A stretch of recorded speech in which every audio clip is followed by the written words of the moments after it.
सुनो गडकरी जी, स्वर्णिम चतुर्भुज की 2807 किलोमीटर लंबी सड़क पर गहरे घाव, मलहम पट्टी नहीं, ऑपरेशन की दरकार।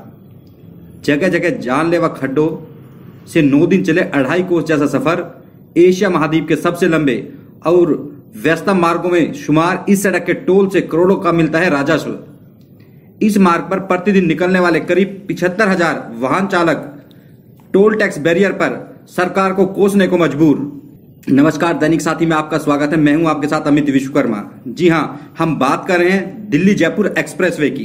यूं तो दिल्ली से सटा गुरुग्राम में रेवाड़ी राजस्व व सामरिक दृष्टि से बेहद महत्वपूर्ण है। जिस तरह से यह हाईवे बदहाल है, गडकरी जी किस तरह से सुविधा की बात करते हैं, टोल टैक्स देने पर ही रोड बेहतर मिलेंगे। लेकिन यहाँ पर हालात ऐसे हैं कि करोड़ों का राजस्व देने के बाद भी वाहन चालकों को बदहाल एक्सप्रेसवे से दो चार होना पड़ रहा है। यूं तो भारत के प्रधानमंत्री नरेंद्र मोदी की लब्ध प्रतिष्ठित परियोजना स्वर्णिम चतुर्भुज के 2807 किलोमीटर लंबे प्रमुख दिल्ली चेन्नई राष्ट्रीय राजमार्ग की हालत अत्यंत दयनीय हो गई है। लोग इस पर रो रो कर सफर करने को मजबूर हैं। सर्विस लेन इस कदर खराब हो चुकी हैं कि आए दिन अनेक दुर्घटनाएं हो रही हैं। लोग मजबूर हैं। हाईवे के दोनों ओर अनेक बड़ी बहुराष्ट्रीय कंपनी तक विद्यमान है, बावजूद इसके आज तक इस हाईवे की सुध लेने वाला कोई नहीं है। अब 9 मार्च को माननीय गडकरी जी अनेक उद्घाटन व शिलान्यास करने पहुंचेंगे। ऐसे में दैनिक साथी का प्रयास है कि गडकरी जी इस हाईवे की सुध लें और लोगों को राहत देने का काम करें। इस सड़क पर यूं तो अधिकांश जगहों पर जानलेवा गड्ढे बन चुके हैं, लेकिन हरियाणा के कापड़ीवास रेवाड़ी से होकर राजस्थान के खेड़ा शाहजहांपुर बॉर्डर तक बुरा हाल है। हालात यहां तक पहुंच चुके हैं कि यहां से गुजरने वाले लंबी दूरी के वाहन मालवाहक वाहनों में भाड़े से ज्यादा टूट फूट का नुकसान हो रहा है, जिससे भारी बजट खर्च कर बना यह मार्ग यात्री और मालवाहक वाहन स्वामियों के लिए नासूर साबित हो रहा है। इस मार्ग का अवलोकन करने के बाद सड़क में गड्ढे ही नहीं अपितु गड्ढों में सड़क नजर आई। अब आपको दिखाते हैं इस हाईवे का हाल किस कदर बेहाल है। जो आप ये मेरे पीछे दृश्य देख रहे हैं, ये किसी पिछड़े इलाके का नहीं बल्कि देश की राजधानी से महज 60 किलोमीटर दूर धारूहेड़ा का है। देश के सबसे व्यस्त राजमार्गों में से एक राष्ट्रीय राजमार्ग संख्या 48 यूं तो रेवेन्यू की दृष्टि से बेहद अहम माना जाता है, लेकिन जिस तरह से आप देख रहे हैं राष्ट्रीय राजमार्ग पर पानी भरा हुआ है, अंदाजा लगाया जा सकता है कि हालात कितने गंभीर हैं।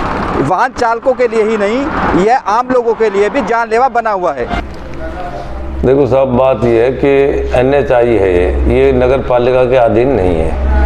मैं तो सरकार से और खास करके माननीय गडकरी जी से ये कहना चाहता हूँ कि जो नेशनल हाईवे की जो टूटी हुई है और जो खासकर मेन सर्विस लाइन है वो तो ख़त्म है, कापड़ीवास तक बिल्कुल दोनों साइड ख़त्म है। यहाँ से कापड़ीवास और यहाँ से अपना जो ये है हाईवे रेवाड़ी वाला भी और जो जयपुर वाला भी सर्विस लाइन है बिल्कुल ख़त्म है। सर्विस लाइन के लिए मैं तो सरकार से इस बारे में अपील भी करना चाहता हूँ, क्योंकि हमारा तो इसमें काम नहीं है। और सरकार से अनुरोध भी करना चाह रहा हूँ कि किसी तरह सर्विस लाइन अगर अच्छी तरह से मजबूत बन जाए। और दूसरी बात ये कहना चाहता हूँ मैं कि सरकार ने 2014 में फ्लाईओवर के दोनों साइड में ज़मीन एक्वायर कर रखी है, लेकिन उस पर आज तक भी कब्जा है, क्योंकि जब तक ये कब्जा नहीं हटेगा रोड पूरा नहीं बनेगा, जब तक जाम की समस्या हल नहीं हो सकती। तो मैं सरकार से ये भी अपील कर रहा हूँ कि किसी तरह आप जो है इसको ये कब्जा हटाए। ज़मीन गवर्नमेंट की है, ना कि किसी की प्रॉपर्टी अपनी रह रही। सरकार ने इसका मुआवजा दे रखा है, एक्वायर की हुई है और इसके टेंडर तक भी छूटे थे, लेकिन अब क्यों नहीं हो रहा ये नहीं पता चल रहा। तो मैं तो यही कहना चाहता हूँ कि ज़मीन को इसको खाली कराया जाए और इसको जो है ना सर्विस लाइन दोनों साइड बढ़िया होनी चाहिए, जो कि बिल्कुल जाम लगता है सिर्फ टूटी हुई सड़कों के कारण। जिस तरह अभी आपको जिम्मेदारी मिली है, आप जनप्रतिनिधि हैं धारूहेड़ा के, तो आगे का कुछ क्या प्लान है? आप किस तरह से मांग को उठाएंगे आप इसको लेकर? इस मांग को मैं कल मेरी हाउस की फर्स्ट मीटिंग है और मैं अपनी हाउस की मीटिंग में एक प्रस्ताव डाल के रेजुलेशन करके माननीय श्री गडकरी जी से मिलूंगा और उनको वो ज्ञापन भी दूंगा और उनसे अनुरोध भी करूंगा कि साहब हमारे धारूहेड़ा गांव में चारों तरफ से, खासकर गुड़गांव से जाते हैं तो और रेवाड़ी से आते हैं तो इस पे कोई एंट्री नहीं है कहीं से भी।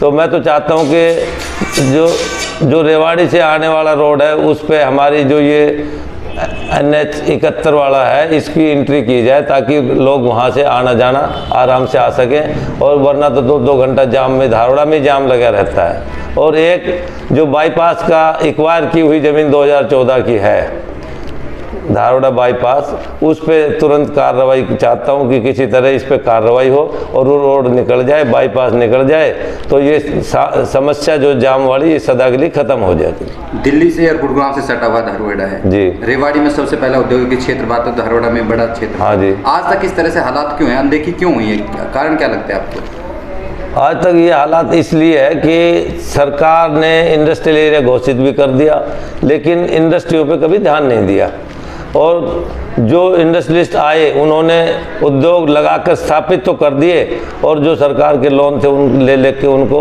और वो फराड हो गए, और आज वो सब इंडस्ट्रियाँ तकरीबन बंद है। यहाँ की धारोड़ा इंडस्ट्रियल एरिया में सिर्फ और सिर्फ 25% क्या 20% कंपनियाँ भी नहीं चल रही, बाकी सब बंद पड़ी हुई है। तो कारण यही हुआ कि यहाँ का नेतृत्व जो है वो ढीला है, वरना नेतृत्व अगर मजबूत हो तो इंडस्ट्रियाँ चले भी। सर क्या नाम है आपका, कहाँ से आप आ रहे हो, और ये जो आपके पीछे हाईवे 48 है इसको लेकर क्या कहना चाहोगे? मैं यार क्या कहना चाहूँगा, मैं तो यही कह रहा हूँ हालत तो ख़राब है उसकी बावल में। हालत पूरा का पूरा नीचे पुल के नीचे पूरा टूटा पड़ा है, उसके नीचे जाम का, शाम को अगर देखोगे शाम को साला घंटों जाम लगा रहता है उसमें। क्या मानते हैं किसकी नाकामी है, जिस तरह से पूरा टोल भी ले रहे हैं, सारी व्यवस्था है? सीधी सीधी गवर्नमेंट की, और किसकी नाकामी होगी भाई? जाहिर सी बात है जिसके अंडर में हाईवे आ रहा है उसी की नाकामी होगी, और किसकी होगी? अनुभव का गवर्नमेंट इतना हाईवे का पैसा वसूल करती है, कम से कम गवर्नमेंट को चाहिए कि जो रिपेयर्स है या बड़े बड़े से खड्डे हो रहे हैं, आदमी गिरते पड़ते जा रहा है, तो उसकी तरफ ध्यान देना चाहिए। रात में 11 बजे के बाद में मैं देखता हूँ कभी कभार फंस जाओ, ना तो रोड पे चलने के लिए जगह होती है, ना तो ओवरटेकिंग की जगह होती है। ट्रक वाले अपनी मनमानी से चलते रहते हैं, बहुत ज़बरदस्त जाम रहता है। अगर हमको 1 घंटे में सपोज शाहजहाँपुर बॉर्डर से दिल्ली आना है, 2 घंटे में सपोज आना है, तो कम से कम हमको 6 घंटे लग जाते हैं पूरे। पट्टियाँ बनाना चाहिए, ट्रक वाले एक साइड में चले और स्मॉल व्हीकल वाले एक साइड में चले। स्मॉल व्हीकल के लिए सर्विस लेन बनाया है, उसकी क्या हालत है? सर्विस लेन पे तो कोई जाना नहीं चाहता। सर्विस लेन के इतने बुरे हालात हैं कि गाड़ी अगर आपने एक बार निकाल दी कहीं के, ऐसा है कि गाड़ी में धक्का लगाना पड़ेगा, 4 आदमी बाहर से बुलाने पड़ेगा।